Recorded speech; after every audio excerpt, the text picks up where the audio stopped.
See you then. Thank you, Monty.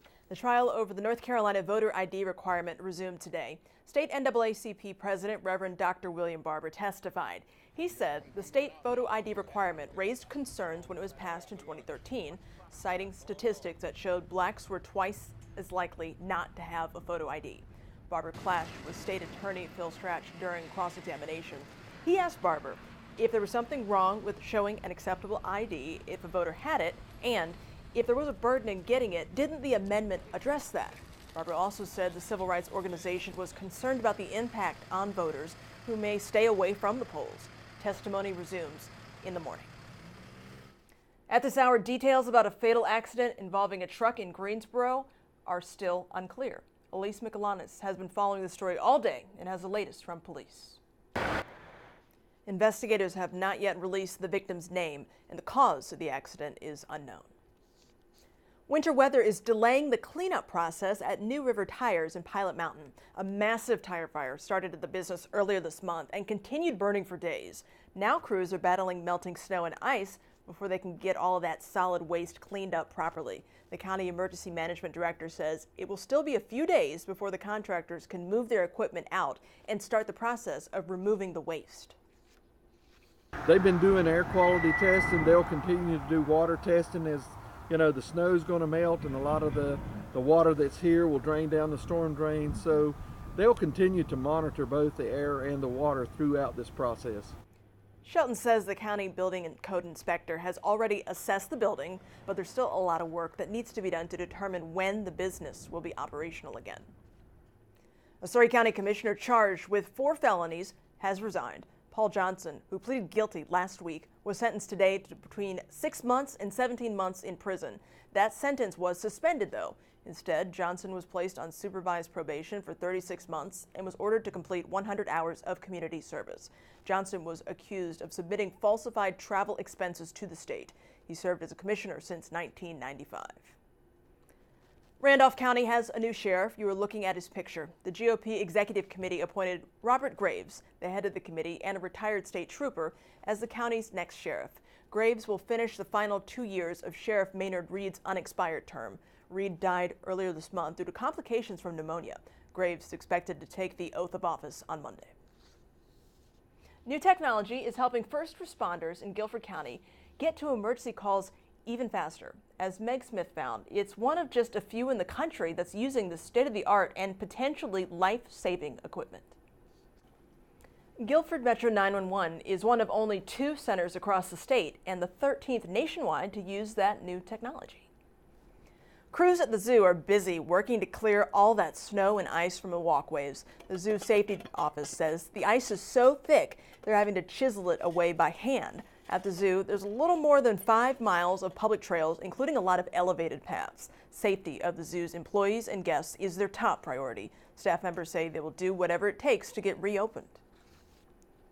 It takes a lot of manpower. It takes a lot of just bodies out here operating machinery, equipment.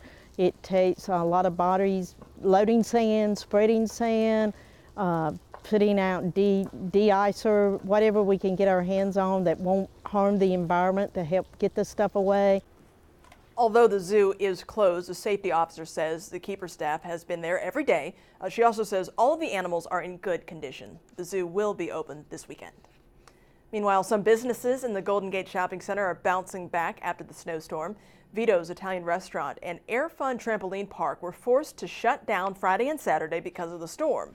With some kids having at least 2 snow days, businesses were seeing a lot more customers when they reopened, hopefully enough to make up for the losses. Opening up on Sunday, that really helped us to get people out into the area as a whole, because once they come from Air Fun, they want to go to Vito's, they want to go to Melt, so it kind of helps everybody. For a list of the Guilford County School Snow Day makeup days, head to twcnews.com and just do a search for school makeup days. Still to come here at 6 o'clock, angry protesters disrupted UNC Board of Governors meeting. Our cameras were there when it happened. We have the details in a full report and the images.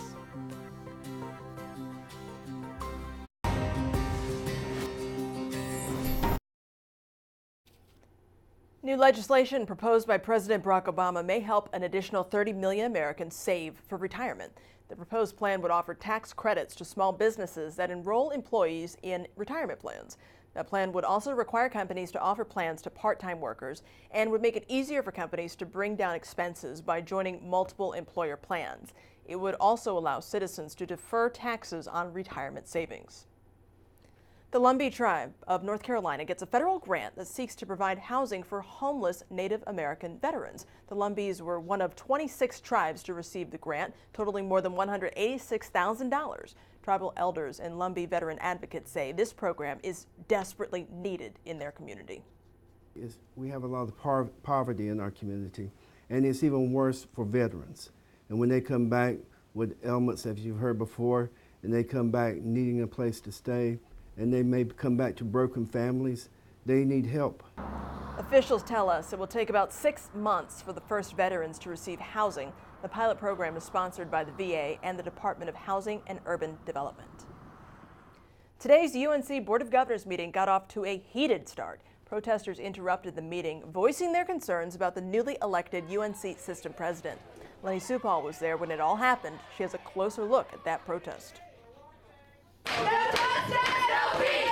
The first full Board of Governors meeting of the year ends with arrests. I feel that we had a right to be in those seats. I feel that we had a right to have our voices heard. Dozens of students and faculty from as far away as East Carolina University made their way to Chapel Hill to make their message clear. They do not want Margaret Spellings to take the helm of the UNC system. Once you start touching public education, once you start touching things and turning it into a University of Phoenix-like system in which that this new head of the BOG is used to, once you start changing things and structures, you're going to hear the backlash coming from the people. Spellings was elected last fall by a Republican-dominated governing board. Some say the process lacked transparency. She served as Secretary of Education for former President George W. Bush, and critics worry her leadership will jeopardize North Carolina's university system and put access to a higher education further from reach. She has a history of neglect of the HBCUs in this country as Secretary of Education. She neglected to apply for all the funding that was available for HBCUs. 4 protesters were arrested and charged with resisting an officer and obstructing an official meeting, including one who will also be charged with assault on a government official. The behavior, the response of the officers here was completely dictated by the behavior of the protesters today.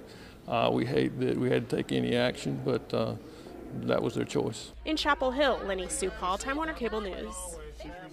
Margaret Spellings is set to take the helm of the UNC system March 1st, and she is expected to attend the next Board of Governors meeting that is scheduled for March 4th at Fayetteville State University. Your sports is up next here at 6 o'clock. Plus, it was an important day for those who worry about human trafficking, a problem seen even here in North Carolina. The story in the Carolina Minute.